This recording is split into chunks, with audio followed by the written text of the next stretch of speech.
Hello, beautiful people. My name is Marika Gare, and this is the Inspiration Trilogy podcast series. So, this is a platform to inspire, share, and empower other women across the globe through sharing stories and wisdom about everyday life and health and wellness and just everything, I guess, in between. So, today our guest is Nina Visic from Mindful Parenting Lifestyle. Now, Nina, we have had you on before, but today is a different conversation. So while people would have seen the other podcasts on mindful parenting, you've actually have quite an extraordinary story of courage and resilience. So you were diagnosed with a chronic illness at a young age. So that's something that we'll be discussing today. So tell us about your journey and how that was for you when you found out. Of course. Thank you, Marika. So I was 21. I was living in a share house with a bunch of girls. We were all going to uni, living the uni life. And I noticed gradually that I was struggling to walk. Like I was finding it hard to walk from the tram stop to my house. I thought maybe I had uncomfortable shoes. I was feeling tired all the time. And then I actually couldn't bend my little finger. I woke up and my fingers were like stuck in spot and I couldn't actually bend them. So Wow. I went to see a specialist and the tests all came back negative. So the doctor didn't know what the problem was. But after kind of getting on some medication to bring down the inflammation, eventually they did the tests again and it did confirm that I had rheumatoid arthritis at 21. And so that was a blow. Yeah.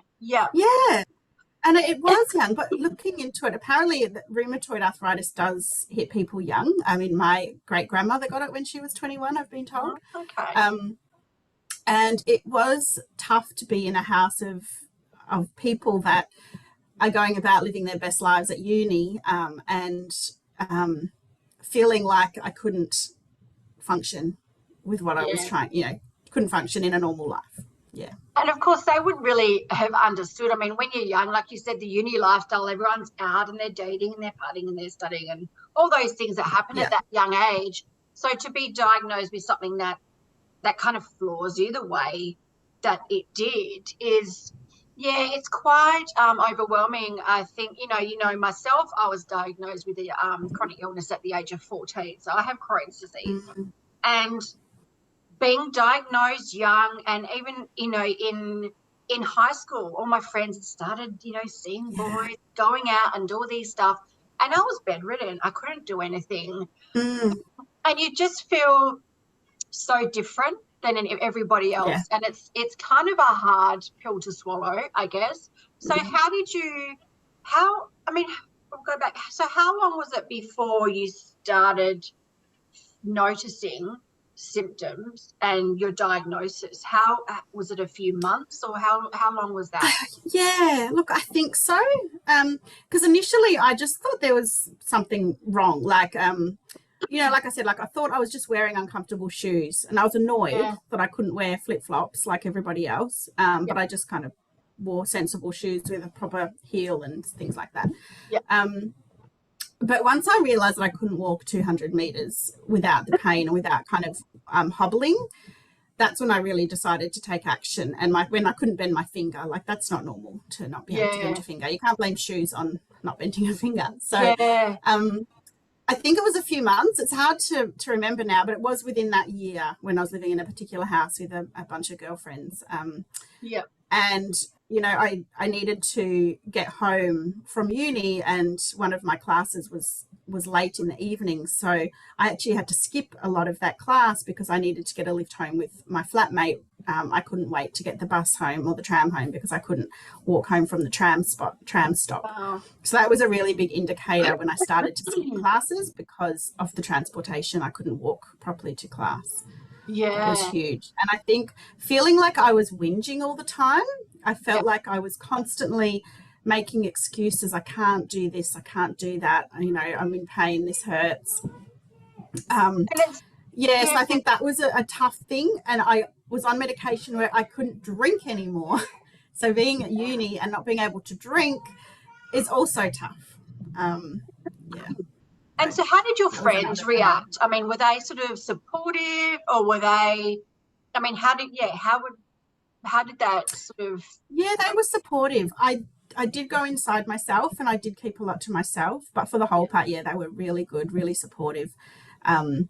My workplace was really supportive as well. That was a big surprise to me, and that really helped me get through some of the tougher times. But yeah, my friends were all really supportive. My family lived 600 k's away, so Wow. you know, they couldn't be there. But there was times, I remember one day when I just couldn't, it sounds really bad, I couldn't bear the thought of getting out of bed and walking from one side to my wardrobe because it just hurt too much. So I decided that day that I was going to go home so that I could be looked after. So that I booked a ticket. I got on the bus to my hometown, Mildura, and I pretty much just knocked on the door. I said, I'm here. I can't do it anymore. It's too hard. Yeah. So they looked after me, and that was nice. Oh, that's beautiful. But, you know, so many people who don't live with chronic illnesses, it's hard to kind of comprehend how debilitating it can be because, you know, I sort of understand it. While I have a different disease, I was bedridden as well and in so much pain, and I wasn't able to get out of bed. I wasn't able to go and, you know, fetch myself some water or things like that when I needed to. And it's just those simple little things. And it gets to a point where, yeah, you need to sort of rely on other people, which I found hard as well. Yeah, very hard. Yeah, so it obviously changed your life quite a bit. So how did you move on from that initial diagnosis and that pain and sort of move forward with that? How did you get past that debilitating phase? Medication helped. Yeah. I'm a big fan of medication. It didn't help initially. Like, it would have taken a good few years before my life was back to normal, but being able to work made a big difference. So at the time I was working in corporate suites as a waitress, and there was times when I couldn't open the bottle of orange juice for the guests and I couldn't open the champagne for the guests. And so my workplace actually found me another job that I could do, which involved sitting down, which I actually really enjoyed. So I was, you know, kind of in the beverage store, making sure all the corporate boxes got the drinks that they needed. And I think having that connection and not missing out on work and meeting people, I think that made a big difference. Yeah. I made plans for the future. So I was determined that I would run once I could walk.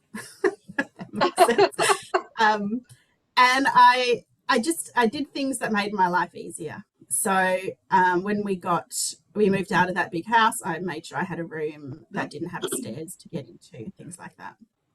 Yeah, you really do just make those adaptations to make things easier for yourself and be able to live that sort of normal life. And I love that you have that vision of, you know, you had a little bit of a chuckle there. You say, I've really had this vision of being able to run, you know, when I could start walking. You know, it's like, I know, right? It's funny. And I remember having a sort of similar thing myself where it's like, when I can get out of bed, I'm going to do this and do this. And it just gives you that determination to just live life to its fullest. And it's something that, you know, it drives you forward and continues to drive you forward and encourage others too throughout your life. So, I mean, how do you sort of, I know that sort of from this point, obviously moving on, you're sort of older now, that you've gone on to have 3 children, you're running your own business, you've gone on to run marathons. I mean, tell us how you got here. That's incredible. Thank you. Yeah, I look back and I still don't quite know how I got here. Like, you know, all the stars obviously aligned and things like that. But I was working at an event in the Melbourne's Botanical Gardens, and I remember I saw the marathon running past, the people in the marathon were running past, and I said to the chef, as she helped me open the bottle of champagne, which I couldn't open, I said, one day I'm going to run a marathon. And so that's kind of what started the whole running thing. And eventually it was really, the medication is what led me to be able to do the marathon, because without that I wouldn't have been able to do it. But I did it very gradually. I had a 6-month program. Pardon? It's still that mindset as well and that determination. I mean, it gives you, it alleviates the pain to be able to do that. But you still had that drive and desire to fulfill that. Yes. Yeah. I was going to do it. I promised I was going to do it, and I did it. And again, having that support was really great, because I was living in another share house, doing all that training and having the support and some friends that would run with me, and we had a little treadmill there, so being able to run on the treadmill. And then I think life just kind of happens around you. So having a job where I was able to sit down. So that was, I left my uni job and I got a real job in a hotel. And so that made a big difference as well. And telling people that I had arthritis and not being embarrassed about it, I think is really important. I think sometimes, especially being young and not drinking, and everyone's like, why aren't you drinking? And, you know, saying, well, I've actually got arthritis. Isn't that an old person's disease? Yes, but I got it when I was 21, blah, blah, blah. And, you know, having that conversation over and over again, but not feeling embarrassed and kind of owning it and saying, this is who I am now. I've got this thing. Yeah. And it's hard, but it's not going to get in the way of me doing what I want to do. Yeah. Oh, that's so fun. I mean, and then I met my husband. I moved to Perth, and then I met my husband, and, you know, we had to strategically plan to have the children, because the medication it wasn't children friendly. So had to plan like a year ahead to stop certain medications and to start other medications. And I still wanted to maintain a level of fitness throughout that as well. So trying to find exercise that I could do, which would be supportive of that. And getting through the pregnancy, that was really tough with my first, because I was on such a big change in medication. So I pretty much survived on cortisone injections for his pregnancy. So you said you had to sort of change medications a year before even getting pregnant. So how did that affect your life? I mean, did the pain come back? I mean, how did you, I know you said there were other medications that you kind of work with, but how did that change for you? And so the pain did come back. The doctor told me there's basically three, so before I got pregnant, yes, the pain was there. I could have Panadol. I couldn't have Nurofen, I think. I just had to suck it up, and it was a bit scary. So I made sure I started walking in the water. So I'd go to the swimming pool after work and try to keep my muscle strength up that way, walking in the water rather than running outdoors or walking outdoors. Yeah. I did water aerobics, you know, kind of low impact stuff. But really I just had to suck it up. The doctor said during pregnancy, arthritis either stays the same, gets worse, or gets better. Mine got worse. Okay. Yay. Oh gosh. And so I was basically having cortisone injections every month in my knees. I went into work one day and I couldn't walk to my office, so people had to carry me down. Oh my gosh. And I guess knowing that afterwards I'd be able to start on the medication again. Yeah. Luckily, after my first, there was a new medication out that I could start, but I had to go through a 6-month process of building up my strength. Oh, hang on. Building up my, I don't know what they call it, but you have to basically go through different levels of medication to prove that you qualify for this new stuff. Yes. And I did qualify after 6 months, and I could start this new medication, which was injecting myself twice a month, which was new, but actually a lot easier than I thought it would be. And it made a huge difference for my second and third pregnancy. So I managed to get through them pretty much trouble-free. I could breastfeed. With those two, I had to stop with my first because the pain, I couldn't lift him out of the cot because my wrists were too sore. So that's when I had to start back on the hard stuff, I like to call it. That must have been incredibly challenging for you as well. Just as a new mum and wanting to just pick them up and cuddle them, and just having that limited ability to do that would have been hard, I imagine. Marika, it was so hard. And it was such a big decision to give up breastfeeding because I was enjoying it. I loved it. I really wanted to keep going. I talked to the child health nurse about it, and she said to me, Nina, you can't look after your child if you can't lift him out of the cot. So you've got to do what you've got to do. And, whenever I fed him a bottle and I saw other mums breastfeeding, I just was so sad. Yeah. But looking back, it was definitely the right thing to do. And he's not any worse off from being bottle fed over breastfed. Like there's no difference in his outcome as far as I can tell. It's really our own mindset. Please. You can have some bluey chips, and I can open them for you, okay? I want you to get. I'm just in a meeting right now. I can't get them right now. Sorry, Marika, 1 second. That's okay. So for those of you listening, we've got our beautiful children home with us today. So Mummy Judy's do call.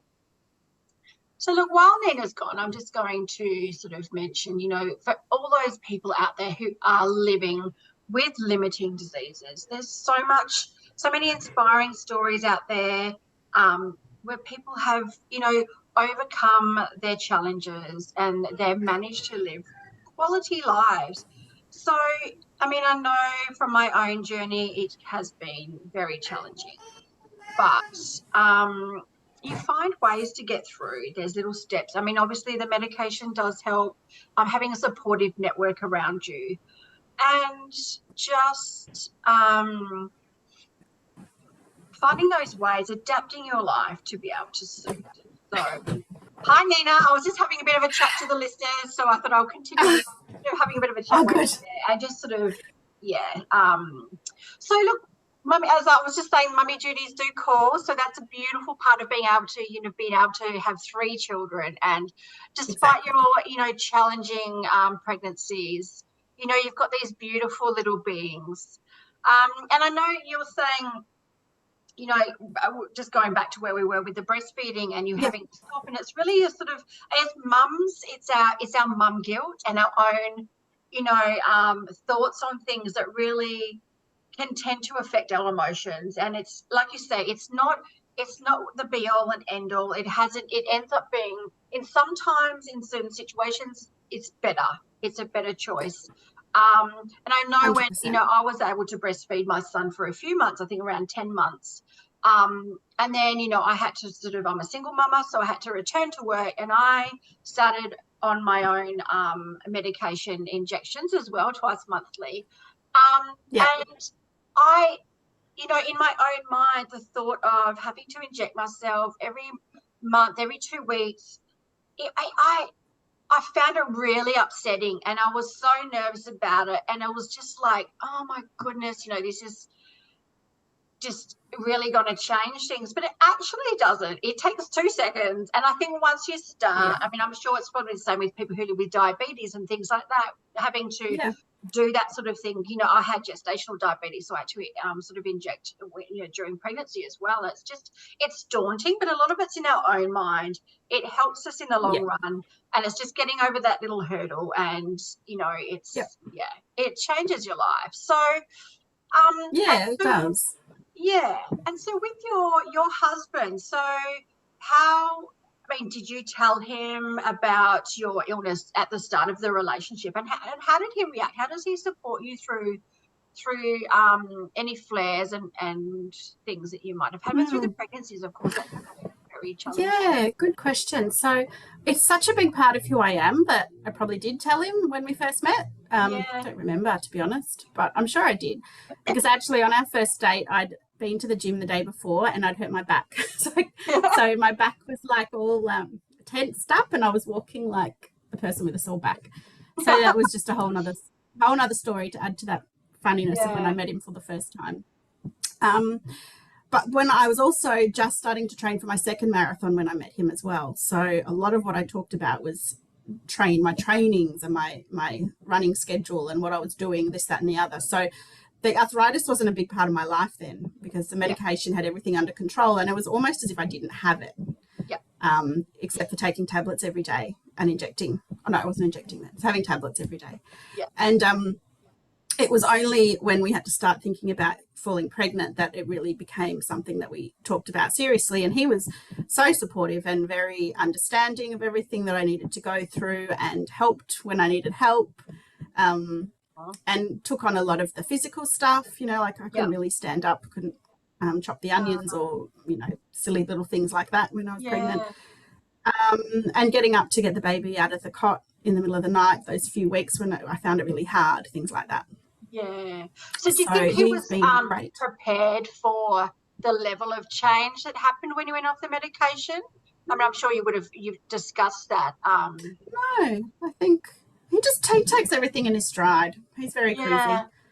Yeah, he Oh, just took it in his steed. Yeah, very cool. oh, sounds like a wonderfully supportive husband. Yeah, definitely. That's really beautiful. I think a lot of, it can be quite challenging for relationships sometimes living with chronic illness. I know in some of my Yes. past relationships, my partner never really understood, and there were times where I got really, really sick. Um, yeah, and I don't think because he didn't really understand. Yeah. He didn't really understand the level of support that I may have needed, and And yeah, that's really hard. I yeah, think listening to friends as well, it's the same with PMS, isn't it? Like some partners, they just don't, and I don't have bad PMS. I like to think that I was chosen to have arthritis instead of PMS, so I didn't get both, God. God decided I would have arthritis instead. But it's the same kind of thing, isn't it? Like some women just can't get out of bed during that particular phase. Yeah. And having a partner that understands that and goes and heats the hot water bottle up will make a huge difference to how the woman is able to cope with their PMS and things like that. And it's the same with chronic illness. Having because I guess PMS can be, having someone that understands and without you having to say every time, can you do this? Knows and can sense that you need it, so you're not constantly asking for help or asking him for favors or asking for this or asking for that. And they understand what you need and they can foresee it as such, and so you don't always feel like you're at their beck and call waiting for them to do stuff for you. Does that make sense? And that's really true love, isn't it? That's the essence of true love. And a wonderfully humble person. And when you love someone, you do everything for them. You support them no matter what. So, it really, I think in my past, in the relationship that I was in, it really made me kind of rethink whether it was the most suitable relationship for me, because obviously if you're having challenges supporting me at my darkest times, and that's, that's when you need someone the most. So exactly. And, going back to some of your darkest days, how did you mentally sort of navigate yourself through that and emotionally? Because it can cause quite a lot of depression, can't it? Yeah, I mean, I cried a lot. I did journaling. I was writing a lot about a lot of different things, and I always could speak to my parents. Like, as tough as it was for them to see me, I did speak to them a lot, and we did cry together on the phone and things like that. Yeah. And my dad said a beautiful speech at my wedding all about, watching me through this journey and how hard it was for him to watch, but how he saw me grow and accept it and kind of grow from it, use it to grow myself, if that makes sense. And so they were a great support. Even though they were far away, they were amazing support. I knew that I could talk to them, I could call them, I could rock up at their door in the middle of the night, which I did once. And they would look after me. And there was none, it was like you said, the true love. There was none of that guilt about them doing stuff for me, because I knew that they were happy to do it. So probably in my darkest days, they were the biggest support. And I had a few girlfriends also that were really amazing as well. Yeah. Oh, that's so beautiful. I love hearing your story, and it's so inspiring. And there's so many people out there who are living with chronic illnesses, and a lot of them are what they call invisible diseases. I think both of our diseases probably one, invisible diseases. People can't always see how much you might be struggling or how much pain you're in. And when, like you said, going back to the earlier in our conversation, you don't always want to be that person who's whinging about being in pain or feeling sick or not being able to do things. So you kind of just suck it up and keep to yourself. I mean, I remember being at work one day, and I was in a relatively new position. My boss was coming to talk to me. I was under a lot of stress. This is when my dad was going through his brain tumor, and I was under a lot of stress, and I wasn't getting much sleep, and I was having a massive Crohn's flare. But I didn't want to sit there and whinge, and I didn't want to affect my new job. And so she's talking to me, and I was in the immense pain, and I didn't want to stop and just go, and cringe with pain. So I'm like, trying to listen to her and pretend it wasn't there. and I got my hands at the bottom of my desk, and I was just kind of clenching on the bottom of my desk so hard that I got a splinter under my nail to kind of take my mind off the pain, so I could just, I pretended it was fine. And I'm realizing, looking back and things like that, it was kind of silly, but I think, in previous positions, I'd been a bit more vocal about it, and they were kind of, they weren't as supportive. So it's, a lot of people do tend to hide their sort of issues so they don't lose their job, which is quite sad. But so look, it is really sad. It is. So for anyone out there who's either at the start of their journey or going through a really difficult time, and what piece of advice, what encouragement can you give from your own journey? I guess mine would be to trust the doctors, trust the people that know, trust the people that have spent their lifetime to help make our lives easier and better. I think that's a really important piece. People, and I'm not saying anything bad about natural medicine, but a lot of people were trying to promote me down the natural medicine path. But I've chosen regular medicine, or I don't know what it's called, and that has done me well. So I'd say to trust the people whose job it is to help you feel better, and to trust the people that you love the most to help you.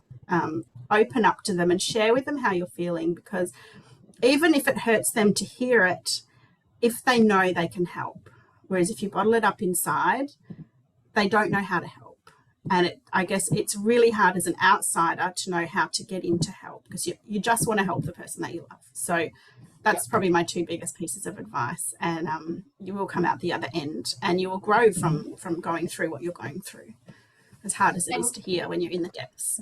Yeah, and you really do. It's kind of a cliche thing where people say, what doesn't kill you makes you stronger, but it really, really does. And you find your inner strength and how powerful you really are when you've come out the other side, and when you're going through these challenges. And you be proud of yourself, because it's going to be difficult and there will be challenging times, but there's also ways through it. There's light at the end of the tunnel, as they say. Exactly. Yeah. So look, and what's one of your favorite motivational quotes that you use to keep you going? Ooh, I think one that I love is that you're already progressing much more than the person that's still sitting on the couch. So that's probably not the right wording, but the idea is that if you sit and do nothing, you're going to go nowhere. So just by getting off the couch, you're taking that first step to achieving what you want to achieve. Yeah. Oh, beautiful. Well, thank you so much for talking to us today. I think you've got such an incredible journey, and I love everything about you, and I love your story. Thank you, Marika. It's an incredible story of resilience and courage, and I think there's so many listeners out there who will really be able to take some good nuggets from today for their own jourries. So thank you once again for joining us. You again. Yeah, I love everything you do too. Oh, thank you. And look, for any of the listeners out there who want to contact Nina, or perhaps talk to her about her journey or find out a bit more, she is available, I guess, through. Did you want to say what might be the best way? Yeah, so I'm on Facebook and Instagram, and I've got an email address as well and a website. And look, if you're going through any of this kind of chronic illness or pain, please reach out, because having someone to talk to that knows what you're going through is amazing. Mindful Parenting Lifestyle is where you'll find everything, and I'm sure, Marika, you'll put the notes down there so I don't have to spell it out, because it's a really long name. But please do reach out. I'd love to be able to provide some support and encouragement if you need it. Yeah, and the beautiful thing is, having the Mindful Parenting Lifestyle business, you've got so much experience and depth of experience that you can offer through your new business as well. So being mindful obviously is something that you sort of encompass when you go through a chronic illness. So you're an incredible woman with an incredible business and an incredible journey. And I hope everyone's really enjoyed today's conversation. And thank you very much for joining us, Nina. And we'll have my pleasure. Yeah. And we will speak soon and tune in. Make sure everyone's tongue-tied at the end there. Make sure you subscribe and listen to our upcoming episodes. So thanks, everyone. Thanks, Marika. Take care, everyone.